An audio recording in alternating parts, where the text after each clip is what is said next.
Hello. Today we are answering a question from Jane. She says, "Hello, Pastor.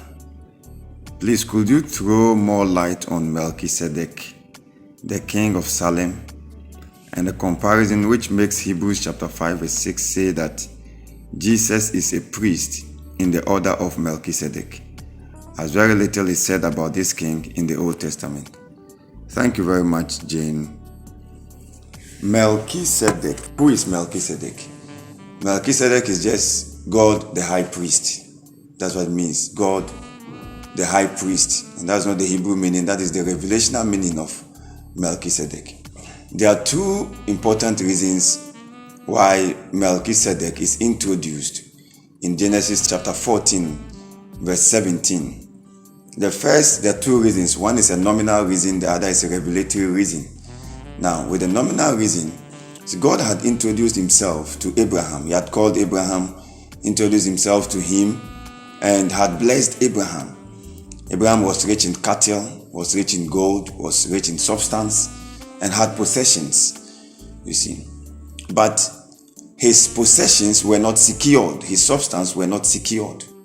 The only security, or the only way Abraham could secure his possessions or all these riches and wealth that God had given to him was by his payment of tithes. You see, so Abraham had to pay tithes, but there was no high priest for Abraham to pay tithes to.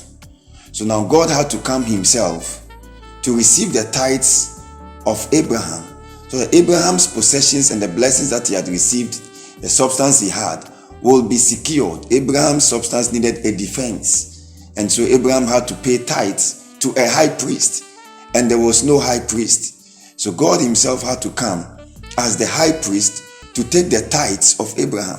And that shows how important our giving of tithes is. But how do we know that it was God? You see, the Bible talks about Melchizedek as the king of Salem. That is the king of peace. It talks about him as the king of righteousness. It says without descent. See, without a father, without a mother. So with no beginning and with no end. And that could only be a description of God. So that is how we know that Melchizedek was God. So that is the nominal reason why Melchizedek came in the Old Testament. Now the revelatory reason is very important. Now, Melchizedek came because God himself wanted to introduce himself to Abraham as a high priest. There was no high priest, but God wanted to introduce himself or give an introduction of his office or of his ministry as a high priest. That's why I started by saying that Melchizedek simply means God the high priest. He was introducing himself as the high priest.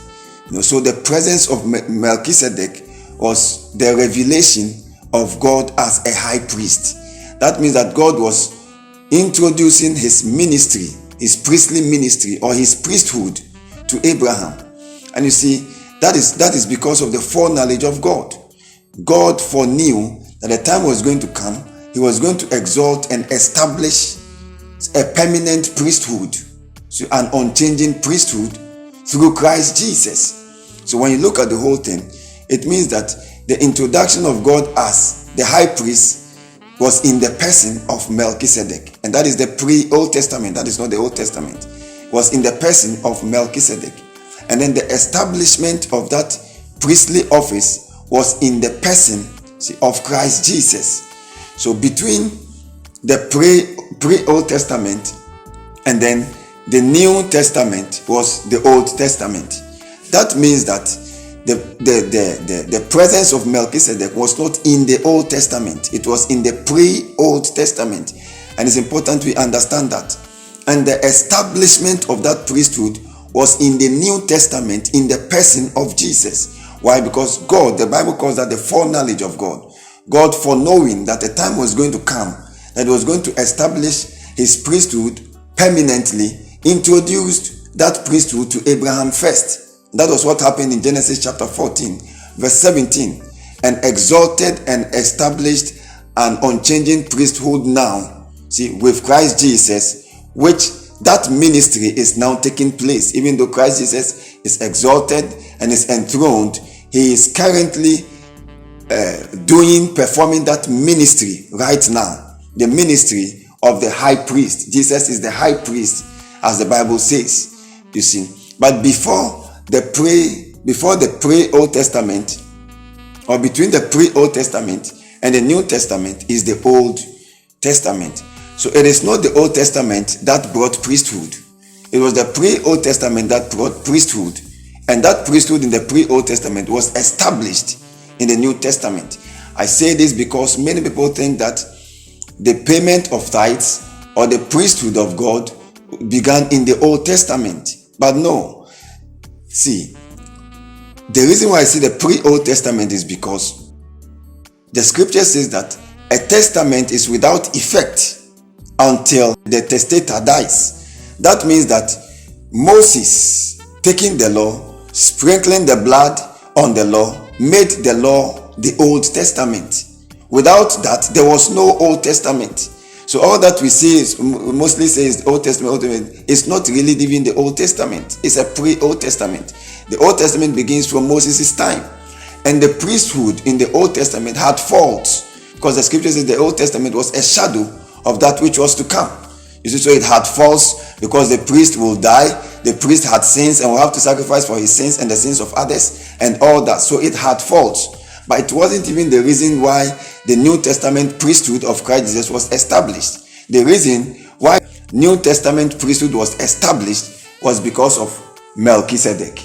You see, so that is that about Melchizedek. But what I want you to understand is that means that the Melchizedek order of priesthood still continues in Christ Jesus. And that also means that the payment of tithes of Abraham still continues in the New Testament. Why? Because we are the seed of Abraham after faith, not after the flesh, and the seed of Abraham after the spirit. So just as Abraham paid tithes to Melchizedek, we, the seed of Abraham, pay tithes to the one whose priesthood is after the order of Melchizedek, and that is Christ Jesus. That is simple. So any man of God, anyone who says, oh, in the New Testament we don't pay tithes and all that, doesn't really understand the revelation of God as the high priest in the pre-Old Testament. That is why they say that. So I'm saying this because it's very important we understand, and that is why Melchizedek was introduced. You see, that is why Melchizedek was introduced, and now that order has been granted Christ Jesus, and he is currently seated at the right hand of the Father, performing his high priestly duties or his priestly responsibilities. So that is just that about Melchizedek and Christ Jesus, and even as the church, and even the payment of tithes. God bless you. For answers to previous questions, visit Christ World Television on YouTube. You can also send your questions to the comment section on our Facebook, Instagram, and YouTube pages. You are blessed.